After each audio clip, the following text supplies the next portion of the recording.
Hello, everyone. Welcome back to Moving Right Along, a Muppet movie podcast brought to you by toughpigs.com. This is the podcast where we watch Muppet Treasure Island 2 minutes at a time and talk about it a lot. I'm your host, Ryan Rowe. I'm your other host, Anthony Strand. And today we have a first-time guest with us. We're very happy to have him with us here today. Who are you, guest? Hi, I'm Adam Grosswirth of the Muppeturgy podcast. Hey, yeah. Thanks for joining us. Thanks for having me. I'm really excited. Probably everybody who's listening to this podcast knows what Muppeturgy is, but what's like the one-sentence description? You know, we're in season 4, and I'm still so bad at the one-sentence version of this. But yeah. we are watching the Muppet Show in order on Disney Plus, and we sort of recap it, but we could do kind of a nerdy deep dive on the what was happening at that moment in real life when the show came out, and all the songs, and sort of get into the history and the background, and then we nitpick a lot, as is our wont. We're having a good time. We're up to season 4, and we release new episodes every 2 weeks, and you can find us at muppeturgy.com or wherever you get your podcasts or on social media. It's all Muppeturgy. There you go. Yeah, and it's very informative, and everyone should listen to it. It is very informative, and perhaps an added incentive or not, I don't know. But Ryan and I have both guested on that show as well. It's true. Wonderfully so, yes. Thank you. Thank I'm sure we'll be back again. So yeah, seek out their episodes if nothing else. Yeah. But today on this podcast, we are talking about minutes 17 and 18 of Muppet Treasure Island, in which pirates attack the Admiral Benbow Inn, and there's a lot of chaos and explosions and stuff. So yes, a lot of stuff happens pretty quickly here. I'm mostly going to go in order, like it cuts back and forth a lot between a few different locations in the end, but I'm just going to go in order to capture the feeling of chaos in these 2 minutes. But before that, there are a lot of pirates in this scene. And because this is what we do, I want to kind of go down the list. Some of these we've probably mentioned before, but and actually, I did not consult Muppet Wiki, so tell me if I missed any. But we have Black Dog and Blind Pew, of course, who we met in previous minutes. Actually, Adam, you haven't been here with us. Do you have any thoughts on Black Dog or Blind Pew? It's so cute that you think I know the names of any of these characters. Black Dog is the dog with the kind of, is it a lazy eye or something is unusual about his eye? Yeah, I can do context for these first two, I think.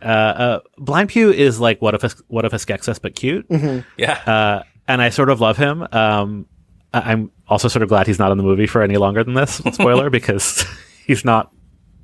He's kind of annoying, but as a puppet, I think he's great. I think all these puppets are great. Yeah. But that's kind of all I got. Okay. So then there's a pig. Got to have pig extras in a Muppet movie. There's a Frackle with a beard and white eyebrows.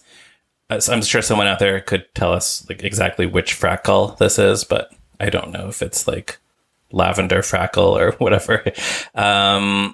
You got Old Joe, who I think we mentioned last week. This is the same puppet who was selling or buying and selling Ebenezer Scrooge's belongings in Muppet Christmas Carol. So he's back here without his giant spider legs. We have Brule, one of the minstrels from Fraggle Rock. We have Mr. Curly Twirly, one of our favorite Muppets who nobody knows who we're talking about when we talk about him. Shout out to our friend Jared, who is famously Mr. Curly Twirly's #1 fan. Yes, the president of the Mr. Curly Twirly Appreciation Society. Yeah, this came up on the Discord, and I had no idea what was going on. But I will say, when I watched these 2 minutes, I was like, well, that must be Mr. Curly Twirly. Yeah, he's like he kind of looks like one of the mutations from the Muppet Show. Yes. Just like a big shaggy purple guy. Yeah. There's also, you get a brief glimpse of a smaller gray dog Muppet. And then also Lyle the dog, a Muppet dog who was seen on the Muppet Show and the Jim Henson Hour. There's a blue whatnot who kind of looks like Bill the Bubble Guy, but isn't. There is Wander McMooch, a villain from Fraggle Rock, who also showed up in Christmas Carol. There's Murray, another minstrel from Fraggle Rock, who kind of looks like Mr. Curly Twirly, but isn't. And then there's a lot of human pirates, which I had never quite realized before. How many of them are just kind of running around in the background? Any that I missed that you guys noticed? No, you got them. Okay. I'm on the wiki now, and it says New Zealand is a pirate, but that's not this. But that's later. Yeah, he's one of the ship, he's one of the ship guys. Oh yeah, I see here the Toms are here. Yeah, this is just all the if you look on the Muppet Wiki page of pirates, there's a section called Pirates at the Admiral Benbow Inn. And that's I should have consulted that, but I think Ryan got them all. Independent research confirming what the wiki already shows. Okay, nice. So then the minutes, they begin with a brief shot of Black Dog who's trying to find Billy Bones. Meanwhile, Mrs. Blueverge reluctantly lets Jim into her room. She says, "Can't a woman get her beauty sleep anymore?" Back downstairs, Blind Pew is waving his sword around. He almost hits the pig pirate. Then he approaches a grandfather clock. He opens it and immediately crashes into the pendulum inside. Another gag about, haha, it's so funny that Blind Pew is blind. So are we meant to assume, do you think, that he thinks this is just a door to a room? I guess so, yeah. He thinks he's opening a door, to get in somewhere. Man, I don't think we've talked about this, but I don't think any of this Blind Pew is blind stuff is funny at all. Nope. Like, it's just the same joke over and over. No, you're right. I like the slapstick of him crashing into the clock, but the fact that it's because he's blind is not so funny. But then while this is happening, though, I noticed for the first time in the background, you can see a human pirate sticking an unlit torch into the fireplace and lighting it. Huh. I had never seen that before, but it just adds to all the chaos and goings on that are happening. And then, I wanted to mention this. On the DVD commentary, Brian Henson says they like to keep coming up with new things for Muppets to do in every movie. So in this one, they tried Muppets and fire. And there's actually a lot of fire in this movie. Once you have that, once you're looking for it, you will see so many candles and torches and fireplaces and tiki torches. And there's a lot of fire in this. We talk about this on Muppetry a lot, actually, because there's a surprising amount of fire on the Muppet Show. Not like this, but, it makes Michal very nervous whenever there is fire near a Muppet. And, they're often using real candles or like some kind of like campfire effect. And I tend to think like they're not really that close to it. I'm sure everything is fireproofed. Like they know what they're doing. And I guess it's not actually in this 2 minutes. It's like the next 2 minutes. But so I don't want to spoil your next episode, but like it made me really nervous how much fire there was, how close to these Muppets and the performers who were down there. I don't know. I actually got very anxious about the amount of fire in the next 2 minutes. That's a good point, because when human actors work with fire, it's just like a person holding a candle. That seems safe. Yeah. But I mean, I work in theater. Like I know how these things are very controlled and very safe. And like, I just saw an off-Broadway show that had like jets of flame shooting out of the stage, and you could feel it in the audience. The actors are all safe. It's fine. Right. But there's like something about the actors being entirely made of fabric that makes that slightly more alarming to me. And I think that like the puppets cannot feel heat. In the, like obviously how dare you? No, I mean, you know mean what I the mean. Characters? No, I'm saying like a person can know when they're getting too close to a flame. But if that person has an entire puppet between them and the flame, right? If your Muppet catches fire, you might not notice. Exactly. Like that's what I'm it's saying. like you're wearing a glove, and then a giant glove. Right. That is Right. So in this scene, actually, there's a shot where Rizzo is holding a candle. If Steve Whitmire were holding a candle, that would be fine. But he has his arm inside a puppet that is very close to a candle, and that does seem more dangerous. So, wow. So meanwhile, I'm going to probably just keep saying meanwhile because things are cutting around so much. Gonzo and Rizzo have gotten their hands on a gun, and they pour gunpowder inside. Speaking of dangerous. So, okay, so... yes? Why is there so much gunpowder in this inn? Yeah, there's this room. A good question. It appears to be like an armory or... Yeah, I know it's very piratey and we need to defend ourselves, but like, there's a lot of gunpowder being stored next to the food. Yeah. It is, right. Yeah, the whole room is full of guns and gunpowder and bullets. And also, as we'll see, a giant bag that says bullets on it. Yes. Like, yeah. Which is also... in the before this, I think I admire about this movie, but I'm not sure. And I wonder if they just were assuming that everybody knew Treasure Island, which I don't really. They don't explain a ton. Like the whole thing with the black spot, and like you've probably talked about this already, and I haven't heard it yet, so like stop me anytime. But like I got it, I figured it out, but especially like for kids, like there's not like a big heap of exposition about what the black spot is. And then there's this room where everything is clearly labeled gunpowder. Bullets. Right. It's like, can we pick an approach, please? Yeah. Billy Bones does say the black spot is a pirate's death sentence, but he says it in the middle of many other lines while he's frantically running around and screaming. I know that, like, when I was a kid, I kind of thought the black spot killed him. Because they delivered the black spot to him, and then he just kind of dies. You know? It does seem that way, yeah. And I think there's a Monty Python sketch about the black spot, which I'm just understanding now. Yeah, sure. But yeah, because what it is, I think we talked about last week, maybe, but in the book, it's like it's telling him that they're going to come kill him, and then he dies anyway from like, anxiety and too much rum, basically. Right. But here, it does kind of feel like I got the black spot, Jimmy, Jim, and then he dies. Yeah, it's just kind of a coincidence, right? But so Anthony, then you thought it was like the black spot was poisonous, or you just I don't know. It just seemed like I don't know. I was 11. I didn't think about much. No, I mean I watched the first 17 minutes of the movie this morning and kind of thought that. So, right. Like, and I'm 48, so like it's really unclear, and I just think it's funny that then everything is labeled. Yeah, no, good thing none of the other characters handled the black spot then. Yeah. So Gonzo runs off to look for bullets. He doesn't realize he's leaking gunpowder out of the barrel all over the floor everywhere he runs. It is absolutely wild how much gunpowder they spill on the floor. Yeah, it's a lot. It's potentially more gunpowder than you would expect that barrel to hold.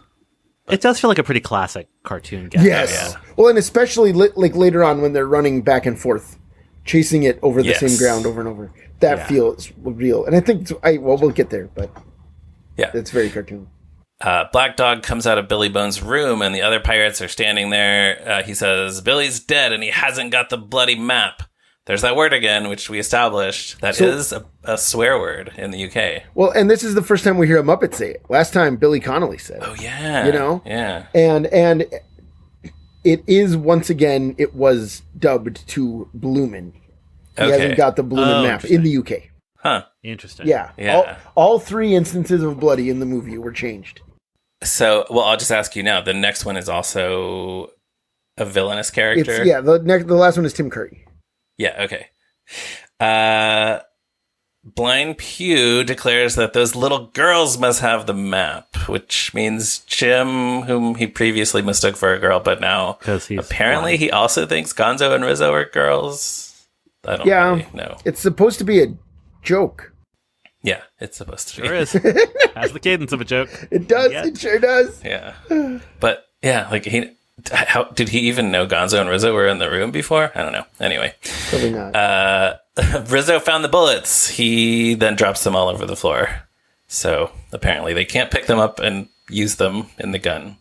You can't pick them up? Is that what you're saying? Like they seem to be like, oh no, now it's a lost cause. Yeah. No, they're Muppets. They don't have proper working That's hands. true. Neither of them are live hands. That's true. That's true. Yes. This is a non sequitur, but it just popped up in my feeds, the clip of Kermit and Scooter presenting the Oscars. Oh yeah. In which Scooter can't open the envelope. Right. And like they actually make a bit out of it, and it's very good. Anyway.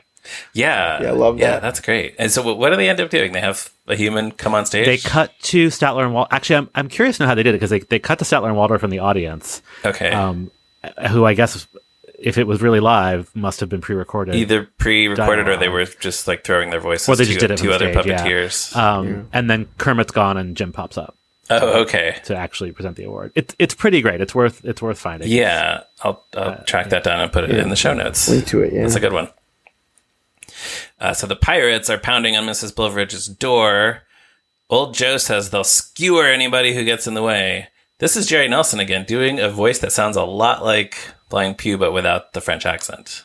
Open up in there! We want some map And we'll skewer anybody who gets in the way. Yeah, it sounds a lot like Pa Gorg to me. Yeah. But I do think it's interesting that it's Jerry again. Like, he's already Blind Pew. Right, we just heard him. And yeah, now here he is again. There are other puppeteers playing these pirates. Like, why not give that role to, I don't know, David Rudman or whoever? You know, like whoever else was in the room. Yeah, I don't know. Could have been anybody. Yeah. So Mrs. Blovich sends Jim out another door in the back of her bedroom that apparently goes upstairs.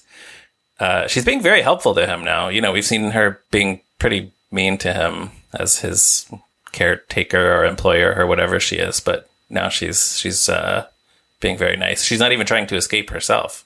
Right. She's saving the day. There's an explosion as the pirates break into the room. Mrs. Blovich rolls up her sleeves, braces herself on the doorway, and kicks them all down. And then there is a bowling ball and bowling pin sound effect, which is fun. I think that the shot of Mrs. Blovich like kicking and throwing the pirates around, bonking all the pirates. Yeah. I think that the framing of that shot really hurts it. Oh, you think so? Because we're looking like over the puppets at her. They're like almost blocking our view of the action. We're like looking at the backs of their heads while they get smacked around. And I feel like we almost can't. It's like too chaotic to really land for me. It's the same angle as when she kicks them all? Yeah. Well, that's the one I'm talking about, is when she's kicking them all. Like, okay. It's like, I don't know. There's something about if we had a better view of the action, it would be funny. Like, it more overhead maybe or something. I'm not sure, but the space looks so cramped, I think, that it doesn't land for me. I don't know. The chaos felt deliberate to me. Sure. And I also imagine human on Muppet fight choreography is very hard. Yeah, I'm sure you're right. I think you're right. I think they're obscuring it deliberately, that she can just kind of flail her arms around and then the Muppets fall right. over. And, I'm sure you're right. Yeah. It doesn't really work for me either, but I think it was a choice, whether it was a good choice or not. Yeah, it also might have to do with us seeing that there's this whole mob of Muppets which are in the foreground. They're obscuring her. That's how many of them there are. But then as soon as she attacks them, they all just scatter. Like, that's how powerful she is. Right. She does really let Mr. Curly Twirly have it first. Right. So then she's backhands slapping him around. She's just like punching and slapping all of them. She singles out Mr. Curly Twirly, and it occurred to me so I was thinking, oh, this is like a Three Stooges bit. So she would be like Mo, and Mr. Curly Twirly would be like Curly. See what you did there. Yeah, or what they did. No, he wasn't even called Mr. Curly Twirly yet, right? And you got that name later. It was on Muppet Top Shop. Yeah, yeah. So so Jim is like Larry because he found the door. Yes. Yeah. I remember having that revelation being like 13 and watching a bunch of Three Stooges, and Larry was always the one who would be like, "Look, a window," when they were trying to escape. Yeah, that's great.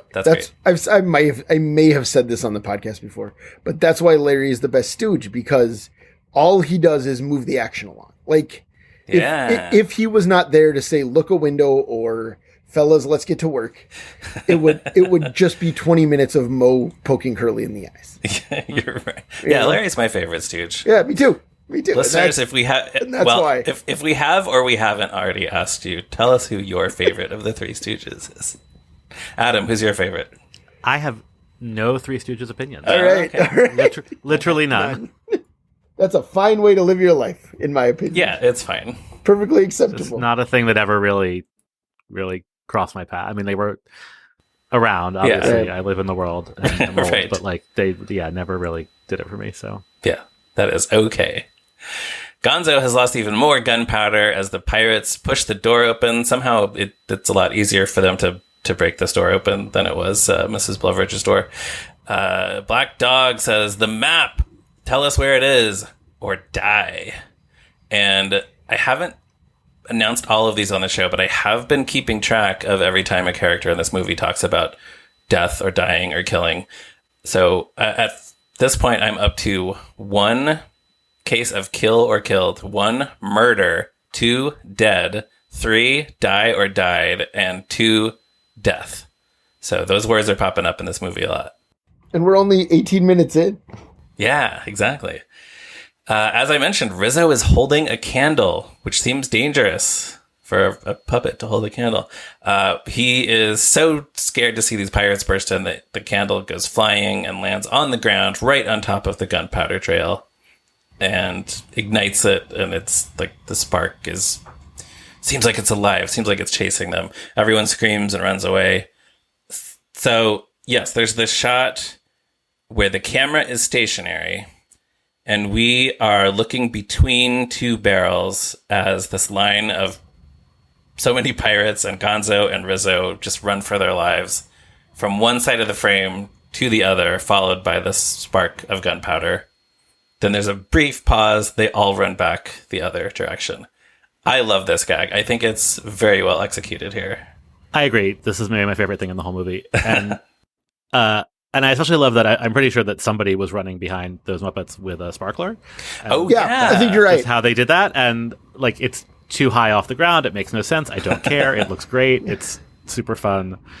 You could feel like they're all having fun, which yes, is not I think a thing so. I often feel during this movie. Right, I agree. So, yeah. Yeah, no, I hadn't thought I really like it too, for the record. Yay, we all like it. I hadn't thought about that being a sparkler, like, or how it got there. Yeah, and that's one of those things where you just kind of either don't think about it or just have to accept in Muppet productions that they're going to cheat a little bit with like, okay, so it's a little too high off the ground, but it's like it works. Yeah. Like that's the point, and Right. it's and I love the low tech simplicity of they're just running back and forth, and someone's got a sparkler. Like that's all there is to it, and there's a lot in this movie that is much higher tech than this, and yeah, that's true. This works better than most of that. And then they speed it up and they do it again, and that's like such an old, like, actually in the DVD commentary, Brian Henson compares it to a Laurel and Hardy gag, but just any kind of old comedy film where, you know, fast motion is always funny, or like on the Munsters, they did that a lot. Any slapstick comedy, if you want to make it funnier, put it in fast motion. Yeah. Speed it up. Finally, though, the spark hits the barrel of gunpowder right where Black Dog is standing. As he realizes what's happening, he says, "Oh, woof." And that's a dog swear word, I think. I guess that, yeah. I mean, it sort of sounds like he's about to say. Am I allowed to say that on the spot? Well, you can say it, and yeah, I'll play it later. It sort of sounds like he's about to say the F word, and then it both turns into woof and gets cut off. But like that also feels very deliberate. That yeah, right? I think I think you're right. I agree. Like, yeah. Like he was going to say woof and then another word, or because I think he says like woof, and then the explosion happens, right? And so I thought that was a joke. Yeah, yeah. I can I can hear it. It hadn't occurred to me, but I can hear it. Yeah, it works. I wonder if they tossed around any other ideas for what a dog might say as a swear word. Yeah, I don't know. Listeners, if you have any ideas for what a dog might say as a swear word, let us know. Yeah, everything's good. Hey, hang on, I'll ask my dog. Oh yeah, good idea. No, he's very pure. He would never. Oh, there you go. It's too Dog has innocent. a clean mind. He's not like a pirate. Then there's a huge explosion, and that's pretty much where the clip ends. This is one of the cleaner ends to a 2-minute clip that we've had. Yeah, I was very satisfied that's where it cut woof, off. Explosion, end of the clip. Nice. And yeah, it's an impressive explosion, and you see a stunt man, like a human pirate, go flying. That's cool. Mm-hmm. That's pretty much all I have for these 2 minutes. I just have one, like a little bit from the way this plays out in the June 1st, 1994 draft of the screenplay. It's just similarly chaotic. It's not exactly like this. But as I've been mentioning, Captain Smollett is at the inn in this draft. But after being incapacitated by the pirates, he doesn't actually do anything in the sequence. And neither does Mrs. Blevridge, because she sleeps through most of it until some pirates crash through her door and wake her up. And then that's kind of it. And Jem, meanwhile, escapes in a dumbwaiter, which doesn't happen in the movie. As far as I know, I guess we'll find out next week. But that could have been fun. Dumbwaiters are always fun for, you know, escapes and characters going off to do secret things in movies.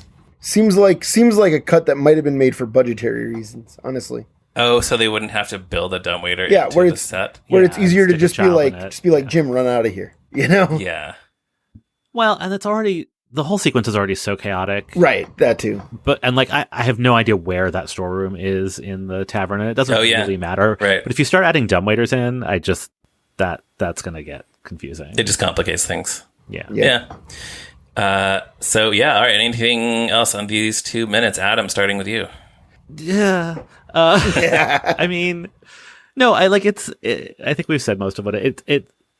Going into the next 2 minutes, also, just because I did I was like, thank you for giving me a scene at the beginning of the movie so I could actually watch up to it and not be confused. Yeah, good. I did watch the whole thing when you started this podcast, so not that long. Okay. But, it's just very Labyrinth to me, and not just because Blind Pew looks like a Skeksis to me, but like, the raids of the podlings and just all the Dark Crystal.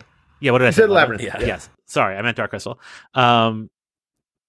Please forgive me, listeners. But yes, very, sort of all those sort of, this is like the more comic spin on those very violent sequences. Sure, I am. Which are pretty upsetting in the Dark Crystal, and are a little upsetting here because like, a bunch of those Muppets explode.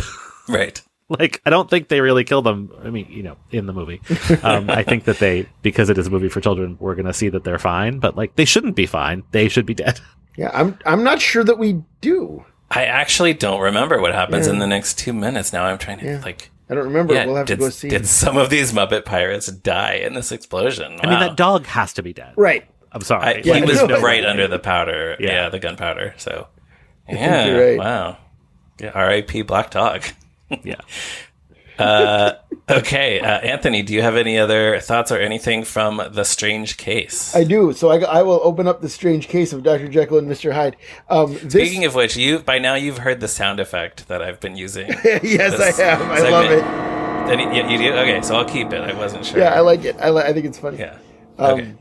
But so this scene is actually relatively faithful to the book, by which I mean that Blind Pew does leave and then come back with a bunch of other pirates to look for Billy Bones' treasure map in the book. And they tear the place apart. There's no, like, the gunpowder, that's not in there and stuff. But, sure. Okay. But they just, like, tear the place apart. And when Jim comes back to the inn, he finds it, like, in disarray, So he's not present for the attack. Is present for the start of the attack, and then he leaves. Okay. Because Jim's our narrator, so everything's from his point of view. Right. Where does he go? He leaves to... Let me double check that. I did not note that. All right. I mean, it's okay. It's not actually important. It just seems like a weird thing for him to do in the middle of the sequence. He's just hanging out in a dumbwaiter. Black Dog. That's the guy. All right.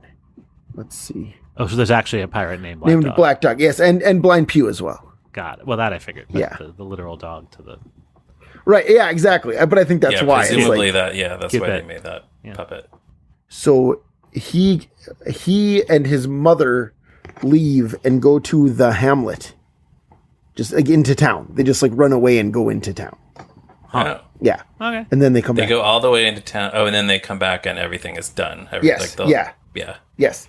But also, Blind Pew does mention Johnny, Black Dog, and Dirk by name in this sequence. So those are some of the other pirates. So I'm going to assume that Johnny is Brule the Minstrel and Dirk is Mr. Curly Twill.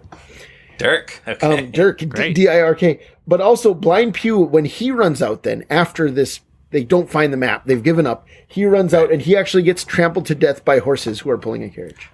Huh. Ooh. Yeah. So and Jim, Bleak. yeah, and Jim just kind of witnesses this, and he's like, "That's the end of Blind Pew." He's just like, yeah, see, you wouldn't want to be there. Yeah, Wow. Okay. yeah. And then this is unrelated to the book, but Kitty. oh yeah, hey, Morris Yes, this just is the showed part up. of the podcast where my cat comes in the room to see what I'm doing, and I have to keep him away from the microphone. So you and Morris together actually is a good segue into what else I started. So listener Iska, do you know this on the Discord? Oh, I assumed Iska, but Iska? I'm not sure. So Asked let us know. if we were going to talk about other versions of Treasure Island like we did A Christmas Carol. So I decided, since I don't know many others besides Treasure Planet and the 1950 Disney movie, I decided it would be fun to start watching the 1978 anime series. Which is a 26-episode anime. It's on Tubi in the original Japanese with subtitles. Oh, wow. I decided, you know what? It's only 26 episodes. We're doing more than 26 episodes for this show. I'll just watch one every week until I'm done. Okay. And it's extremely fun. So it's reasonably faithful so far. I've only watched the first episode, but the first episode is about Billy Bones, the captain, showing up at the inn, getting extremely drunk, starting fights, yelling about 15 men on a dead man's chest. And then Dr. Livesey comes over to yell at him about not paying his tab. And so that's not in the book. But Jim, Right. the big difference is that Jim has a pet leopard cub, also named Benbow, even though the inn is named that. So it's kind of like Gonzo and Rizzo a little bit, you know? Oh, so they specifically established that the inn is called Benbow, but the leopard is also called Benbow? Yes. Yeah. It's the it's you see a So sign. he has a pet leopard cub in England? Yeah. Yes. Sure. And they say that, like, you know, some pirates washed ashore or whatever. Someone left him at the inn or whatever, Gotcha. you know. But Billy Bones does offer Jim and Benbow a 4-penny to watch out for the one-legged man, that is right out of the book. That's a 4-pence is what he offers him in the book. So, and that's kind of where it ended. Like, he's just kind of like, watch out for the one-legged man. I'll pay you. That's where. Okay. So it's fun so far. Cool. I would definitely recommend it to anyone who wants to see another adaptation and likes anime. Yeah, is that just called Treasure Island? Treasure Island. It's from 1978, and it's 26 episodes long. Okay, nice. Tubi, I gotta say, Tubi has a lot of great stuff that you wouldn't necessarily know to look for or expect to look for, but if you just start browsing, there's a lot of great stuff there. It's true. And it's free with ads. Right. This podcast has been brought to you by Tubi. I wish. This is weird. This is the second time this week I've talked about Tubi on a podcast. Because they have such a That wild collection. There you go. Yeah, just goes to show you. What was the other time? By the time this comes out, it'll be weeks in the past. But I was a guest on Extra Hot Great, and there was a segment about Tubi's new logo and general rebrand. And not into it. Yeah. I do No, not. I just agree. noticed that. Terrible. And I was like, oh, what did they do? It looks like, I'm sure you guys talked about this because it looks just like it, but it looks like the logo for Freeform, the rebranded ABC Family. Yeah, which I think was maybe deliberate. We thought it looked much more like the logo for like some sort of, product that they advertise on podcasts or, some kind of like homeopathic something. And then they like put out a press release about it, and like the dot that's in the wrong place. The dot is between the T and the U instead of over the I. Right. It is meant to represent the rabbit hole that you will fall down while watching Tubi, which no. And they what it also means is that they neither cross the T nor dot the I. Correct. Yeah. Oh, wow. And also, nobody will know that that's what it represents without your press release. No, of course. Right. You failed at design. Okay, well, so, yeah. Okay, Anyway. then I would like to reduce the enthusiasm of my endorsement for Tubi at this time based on their new logo. But it's true. Tubi and the equally stupid Freevee have some really good stuff on them that you can watch. They do. Yeah, without Freevee paying. too. A lot of old movies that you can't find anywhere else. I had one other thing. I meant to say this last week from the old listener comment treasure chest. This is from our friend Katie Lynn. We had speculated about whether there was a real Admiral Benbow Inn, and they discovered that there is an Admiral Benbow. It's in the town of Penzance in the county of Cornwall in England. Heard of it. From the website of the Admiral Benbow, one of the oldest drinking houses in Penzance, the Admiral Benbow has been around since the 17th century. Legend has it Robert Louis Stevenson visited Penzance in 1880 after traveling in America. He had formulated an idea for a book he wanted to call Treasure Island, but had yet to settle on the starting point for the story. A visit to the Benbow, which was at that time an illegal drinking den and home to numerous smugglers, is said to have inspired him further, and as a nod to the pub, he included the name in his story, Treasure Island, which first appeared in 1881. So there you go. It's real. You can go visit and drink some rum there. And the Pirates of Penzance, I just looked up, I did not know this, debuted in London in 1880. Oh, okay. So wow. the association of Penzance, the town, with pirates is a thing around this time. I mean, I assume it is actually like a seaside. Pirates were in the air in Penzance. All right. So then, Adam, we always ask our guests 2 questions. The first one is, what is your history with this movie? I don't really have one. Okay. I'm a little older than you guys, and so I grew up with the Muppet Show sort of in first run, and then in immediate reruns. I was born in 75, so I'm just a couple years older than the Muppet Show. Mm-hmm. And then I quote unquote outgrew it, which didn't last all that long. So I was 14 or 15 when Jim Henson died. I remember that really clearly. I remember being really sad. And then I remember seeing Christmas Carol in the theaters and hating it, which I don't anymore. But I think I was just really disappointed, and I didn't even know at the time about that Richard Hunt had died. I don't think, because pre-internet, and and I was like, why does everybody sound weird? And this is I don't like this. And then it was probably college when I got back into the Muppet Show. This growing out of it didn't last very long, and then that's we're in college and we're like, oh, the Muppets are funny. This is great. And right.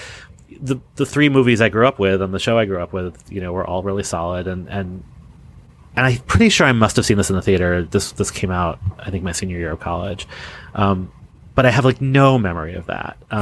And I also never read Treasure Island as a child. If I saw the Disney, I have no memory of it whatsoever. This story just fully passed me by. And I revisited it again a few years ago, and was sort of meh on it, and then revisited it again when you guys started doing it for the podcast. And I think it's fine, but it's not. I've come back around on a lot of modern Muppet stuff. They sort of, there was a point. Controversially, that point was A Very Merry Muppet Christmas, where it just whatever it keyed into the zeitgeist and my sense of humor in a very late 90s, early 2000s way that I don't know holds up. But I was like, oh, the Muppets are back. Okay, great. But these two movies were a real transition period for them, and for me as a fan being I don't know about this. Sure. Yeah, it was early yet after Jim Henson. Yeah, I think it's fine. I have no real use for this story. Also, I have seen Treasure Planet, and I've seen a quite good stage musical adaptation that I spent the whole thing being I hate all these people, and I hope that they all die at sea. Sure. Which is not the fault of the musical; it was the fault of the source material. Right? Okay. I just was I don't. Why? Why are we here? This all seems very dangerous. You should all have stayed home. You seem to actually be doing fine on money, so just leave it alone. Yeah, there should. Yeah, the end of the story should just be Jim decides to stay home. Right. I appreciate that in this version, they do give it some stakes for Jim and Gonzo and Rizzo's situation. Mm-hmm. That this money is actually really important to them, and sort of the thing with Jim's dad and all that. That felt better set up to me than in some versions, but yeah. Sorry. No. Well, then the second question is, where do you rank it among all the Muppet movies? Oh boy. So I just recently rewatched Muppets from Space, which I had thought I had liked. Which this was saying, but they don't hold up, right? I loved that movie when it came out. I don't anymore. So it's above that. So I would definitely put the first three at the top, and sure. We can debate that order another time. And I have not revisited them recently, but I generally like 2011 and Most Wanted. Mm-hmm. I actually like Most Wanted more, which I'm not sure is a popular opinion.